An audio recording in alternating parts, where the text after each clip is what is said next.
Los antediluvianos afirmaban que si fuese cierto lo que Noé había dicho, los hombres de fama, los sabios, los prudentes y los grandes lo habrían comprendido. ¿Por qué en los tiempos de Noé los hombres de fama, los sabios, los prudentes y los grandes no creyeron o no entendieron al mensaje de Noé?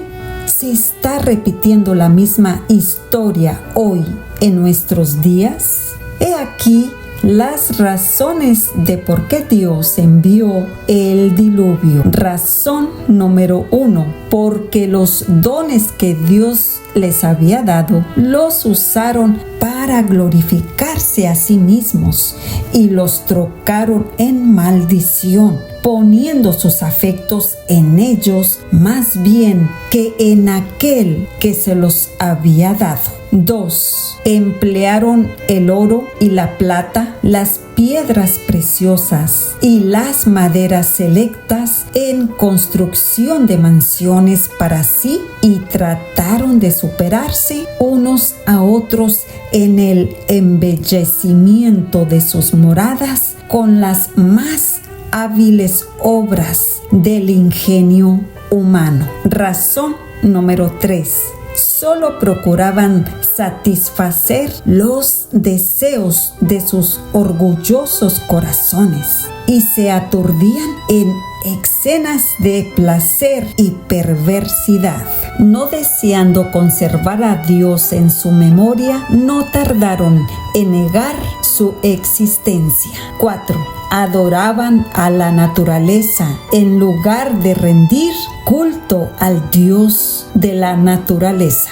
5. Glorificaban al ingenio humano. 6. Adoraban las obras de sus propias manos. 7. Enseñaban a sus hijos a postrarse ante imágenes esculpidas.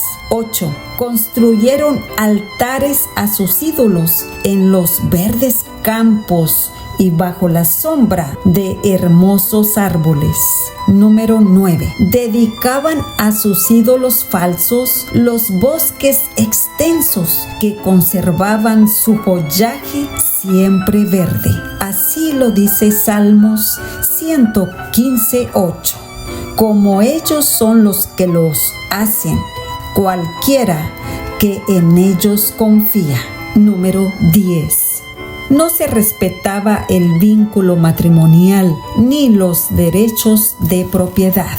Cualquiera que codiciaba las mujeres o los bienes de su prójimo los tomaba por la fuerza. Los hombres se regocijaban en sus hechos de violencia. Abro paréntesis. Los adoradores de falsos dioses revestían a sus deidades de cualidades y pasiones humanas y rebajaban así sus normas de carácter a la semejanza de la humanidad pecaminosa. Como resultado lógico, se corrompieron y vio Jehová que la malicia de los hombres era mucha en la tierra y que todo designio de los pensamientos del corazón de ellos era de continuo solamente el mal.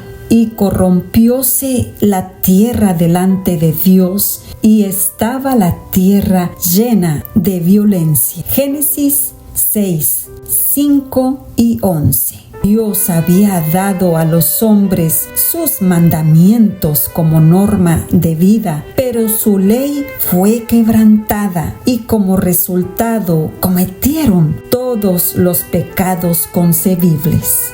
La impiedad de los hombres fue manifiesta y osada. La justicia fue pisoteada en el polvo y las lamentaciones de los oprimidos ascendían hasta el cielo. Cierro paréntesis.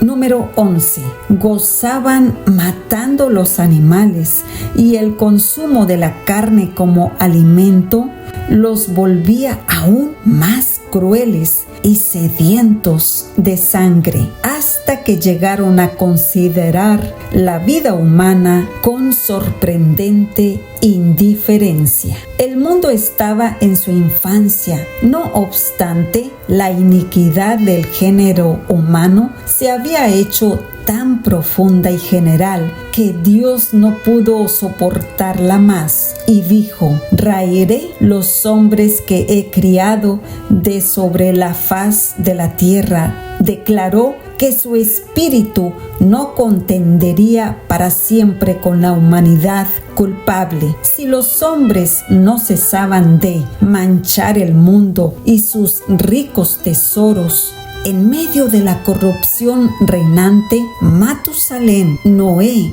y muchos más trabajaron para conservar el conocimiento del verdadero Dios y para detener la ola del mal. 120 años antes del diluvio, el Señor, mediante un santo ángel, comunicó a Noé su propósito y le ordenó que construyesen un arca. Mientras la construía, había de predicar que Dios iba a traer sobre la tierra un diluvio para destruir a los impíos. Los que creyesen en el mensaje y se preparasen para ese acontecimiento mediante el arrepentimiento y la reforma, obtendrían perdón y serían salvos. Enoc había repetido a sus hijos lo que Dios le había manifestado tocante al diluvio. Y Matusalén y sus hijos, que alcanzaron a oír las prédicas de Noé,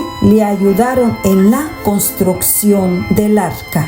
Dios dio a Noé las dimensiones del arca y explícitas instrucciones acerca de todos los detalles de su construcción. La sabiduría humana no podría haber ideado una estructura de tanta solidez y durabilidad. Dios fue el diseñador y Noé el maestro constructor. Se construyó como el casco de un barco para que pudiese flotar en el agua, pero en ciertos aspectos se parecía más a una casa. Tenía 3 pisos con solo una puerta a un costado. La luz entraba por la parte superior y las distintas secciones estaban arregladas de tal manera que todas recibían luz.